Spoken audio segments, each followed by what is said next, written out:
আমি এসে দেখলাম এই যে বাবু শেখ নামে তার বাড়িগুলো পুড়ে গেছে।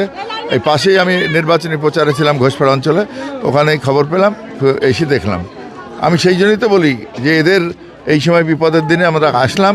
আর আমার মূল দাবি হচ্ছে নির্বাচন এই এলাকায় অন্তত দমকল মানে ফায়ার ব্রিগেড স্টেশন দরকার।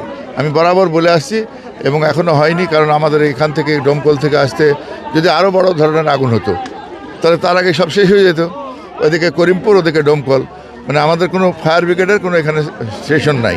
আমাদের ডিমান্ড হবে জোরদার যে অন্ততপক্ষে ফায়ার ব্রিগেড অফিস হোক। আর এদের মানুষকেও বলবো যে এই প্রচণ্ড রোদের মধ্যে অন্তত রান্না বান্না ইত্যাদি যা হবে সেগুলো যেন একটু সাবধানে করা হয়, যাতে আর বড় ধরনের ঘটনা না হয়। যেগুলো হয় এগুলোকে আমি বলবো, সবার কাছে অনুরোধ করব অন্তত এই সময় অন্তত খুব সতর্কভাবে রান্নাবান্না করা দরকার। আর আমরা বলে গেলাম আমাদের কিছু সাহায্যের ব্যাপার আছে, আমরা ওই এখানকার সবাইকে বললাম তারা যেন যায়, আমরা আমাদের সাধ্য মতো যেটুকু পারি আমরা সহযোগিতা করব, পাঠিয়ে দেবো আর কি। কিভাবে আগুন লাগলো? বাড়িতে আগুন লেগেছে, ঘরে ভাত রাখতে লেগে দিয়ে তারপরে আর আবার বাড়িতে আগুন যাচ্ছিল, কাগজপাতি যাচ্ছিল, মুছে সব পিড়ে গেছে। হ্যাঁ, গম টম যাচ্ছিল, মুছে সব পিড়ে গেছে ওই ঘর থেকে। না, খাবার জন্য কিছু নাই, হ্যাঁ পিড়ে গেছে।